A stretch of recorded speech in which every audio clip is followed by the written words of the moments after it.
Hi, I'm Tana Amon, and I'm here with my amazing, wonderful husband, Dr. Daniel Amon. Greetings again. We're so excited that you're with us. Today we're going to talk about ADD in girls and in women. It's something very near and dear to my heart because my wife has ADD. Which I did not believe. For the record, I thought it was nonsense when I met him. She believes it now because it's true. And several of my daughters have it. And ADD in girls and in women is often not diagnosed because they're usually not a big pain in the neck like boys are.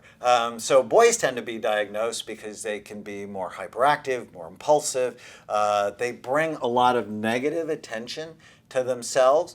But girls and women often are not diagnosed because they tend not to be hyperactive or maybe not even terribly impulsive. Right. But they have trouble with focus. They can have trouble with organization and distractibility. And so they underachieve for their potential, and it can be chronically frustrating. Well, and let's talk about why they might not have some of those classic symptoms that boys have of being impulsive and some of the other things. And what I learned was that it's because, and not that I suffer from this, but they have a lot more anxiety. And so the anxiety, that high level of anxiety, keeps them from acting out.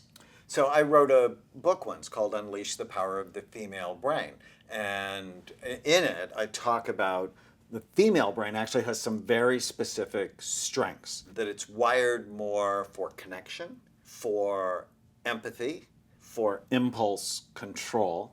The female brain is significantly stronger in the front part of the brain, forethought, judgment, impulse control, planning, empathy. And think about it, if you're raising a baby, and that baby needs to survive, and you're raising the next generation of people, and you're trying to train them, that's required. I mean, that's a necessary thing. But because of the increased activity, there are also vulnerabilities like to anxiety and depression, too much empathy, so they can't go forward and make decisions unless everybody agrees.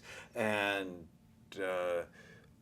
one of the things we learned was that 90% of the IQ for women is in their frontal lobes. So any sort of frontal lobe injury, which is why I'm completely opposed with girls hitting soccer balls with their head, can impact their life dramatically more than a frontal lobe injury will impact a male's life, because in males, their IQ is more widely distributed in their brain.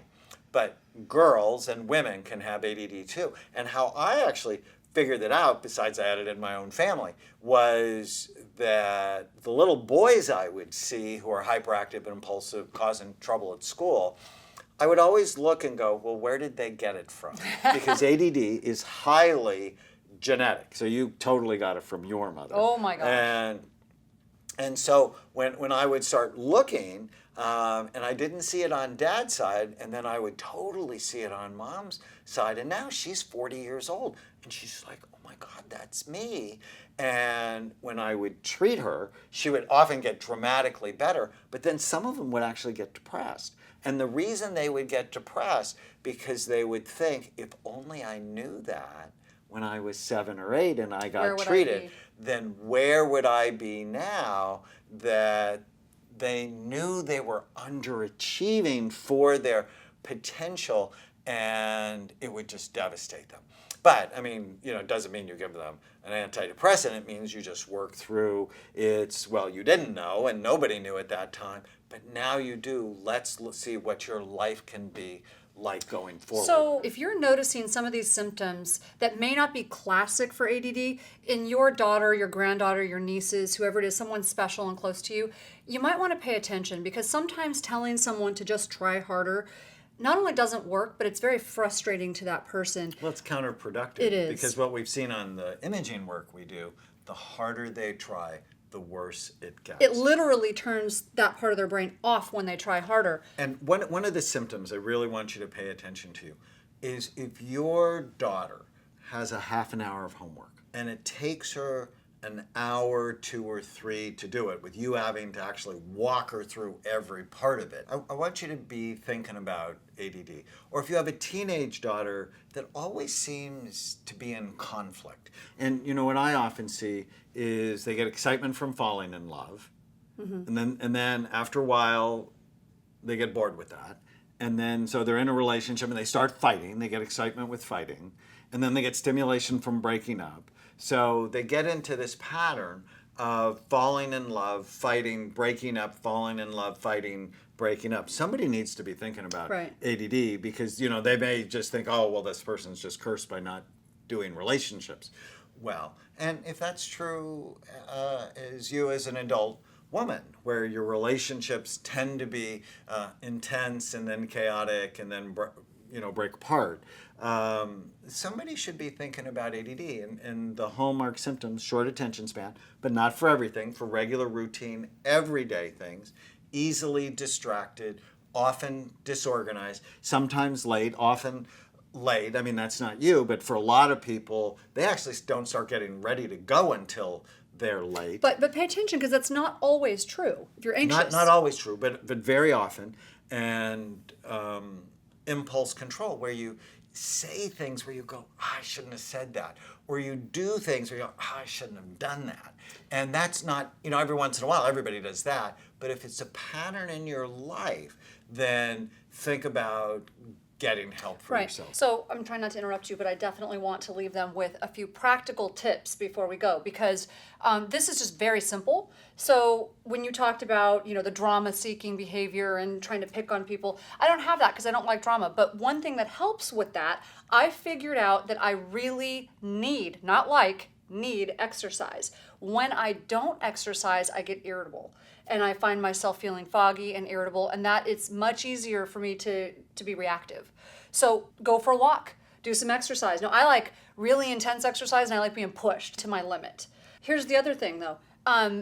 This is pretty simple. So for many types of ADD, the classic types of ADD, small amounts of protein. Do not start your morning with carbohydrate-based breakfasts like muffins and bagels and oatmeal. So not with the leprechaun or the tiger. Dear Lord, no. So you want to start your morning with protein. Think eggs with turkey, some steamed spinach, something like that. Because when you eat protein, it increases focus, it increases dopamine, which stimulates your frontal lobes. Small amounts of protein throughout the day. Not massive amounts of protein, which is not great for you, but think of it like medicine for your brain. Small amounts of protein throughout the day. And some supplements can help, like omega-3 fatty acids, especially EPA. So, when you look on the bottle, it'll say EPA and DHA. Those are two kinds of omega-3 fatty acids. EPA tends to be much more helpful for people who have ADD than DHA. And just as a person who now knows that I have it, it's interesting because I always thought, well, I've done pretty well in life, so it's not, it's not a big deal, obviously. But what I didn't realize, because I didn't know any different, was how hard I was working. So, I graduated, top of my class, I was a trauma nurse, I was doing pretty well in life. What I didn't know was that wasn't even close to my potential. That was the interesting part. And I didn't realize that it didn't need to be that hard. Right. And since you've been treated, you've written 6 books. One of them was a New York Times bestseller. Right. You're making a massive difference in the lives of thousands of people. Well, now I feel like I'm actually living my mission. And that's what's so much fun. Now I feel like I've got this incredible amount of passion for what I'm doing. That's the difference. And that's our goal for you and for those you love, to optimize your brains. And when you do, you clearly can change your life. Thanks for being with us.